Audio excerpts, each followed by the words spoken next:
इस वक्त हम ब्रुकलिन में इमाम अब्दुल्ला दानिश साहब के पास बैठे हैं, बाथ एवेन्यू पे, लिटिल पाकिस्तान में, जो एक मस्जिद के इमाम भी हैं और बहुत ही एक मुदब्बर आलिम दीन है। दीन, तहजीब व सकाफ़त और माशरे पर इनकी एक अहम राय है और इनका जो है पाकिस्तानी अमेरिकन कम्युनिटी में इनकी खिदमात का एतराफ़ किया जाता है। हम इमाम साहब से पूछेंगे कि ये मुकाबला हुस्न को किस तरह से समझते हैं और जो पाकिस्तान, मिस पाकिस्तान के नाम से मुकाबले होना शुरू हो गए हैं कनाडा, अमेरिका और दीगर ममालिक में, इसके क्या असरात मुआशरे पर मुरतब हो सकते हैं? पहली बात तो ये है कि मुकाबला हुस्न का हमारे मजहब से कोई ताल्लुक़ ही नहीं है। कहीं भी कुरान पाक में अल्लाह पाक ने मुकाबला हुस्न का ना जिक्र किया, ना उसकी हौसला अफजाई की, ना नबी अकरम सल्लल्लाहु अलैहि वसल्लम ने उसकी कहीं कोई जिक्र किया। और बल्कि ये हुजूर सल्लल्लाहु अलैहि वसल्लम के दुनिया में तशरीफ़ लाने से पहले की तहजीब है कि औरतें नंगा तवाफ़ किया करती थीं खाना काबा का, और उसको आज मॉडर्न का नाम दिया जा रहा है। हालांकि ये तो कदामत परस्ती और बैकवर्ड होना है जाहिलियत की तहजीब का, जो नबी सल्लल्लाहु अलैहि वसल्लम के पहले की तहजीब थी। तो लिहाजा मुकाबला हुस्न का ताल्लुक़ ना मजहब इस्लाम से है, ना उसका ताल्लुक़ नजरिया पाकिस्तान के साथ है।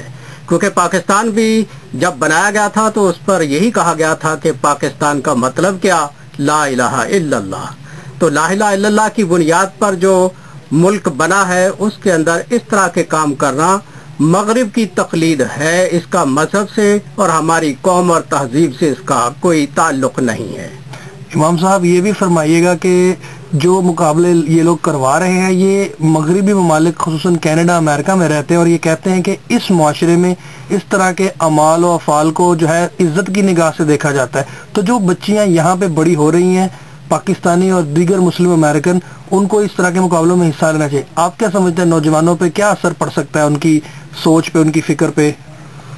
असल में ये तो होता ही है कि अरबी का एक शायर कहता है, ज़ा कानल गुराब दिल्ली कौमिन सयाहदीहिम इला जीफिल किलाबी, कि जब किसी कौम का रहनुमा कौवा बन जाता है तो किसी मुर्दार ही की तरफ वो रहनुमाई करता है।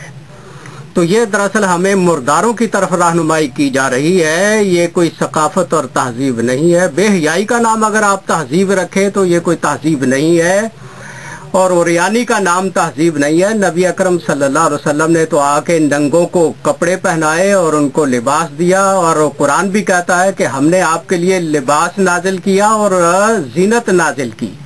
तो नंगा होने का नाम और उरिया होने का नाम जो है, ये कोई तहजीब और ये कोई सकाफत नहीं है, और इसका आइंदा नस्लों पे इंतहाई बुरा असर पड़ने वाला है।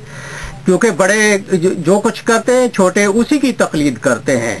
क्योंकि कहा जाता है कि अन्नास वाला दीन मुलूकहिम, लोग अपने बादशाहों के मजहब और तरीके पर चलते हैं, तो जिस तरह के हुक्मरान होंगे वैसे ही लोग उनकी तकलीद करेंगे। इसलिए हमें मगरब से सकाफत लेने के बजाय हमें अपने नबी अकरम सल्लल्लाहु अलैहि वसल्लम से सकाफत लेनी चाहिए। बहुत शुक्रिया इमाम साहब, बहुत शुक्रिया। अल्लाह हाफ़िज़। जज़ाकल्लाह।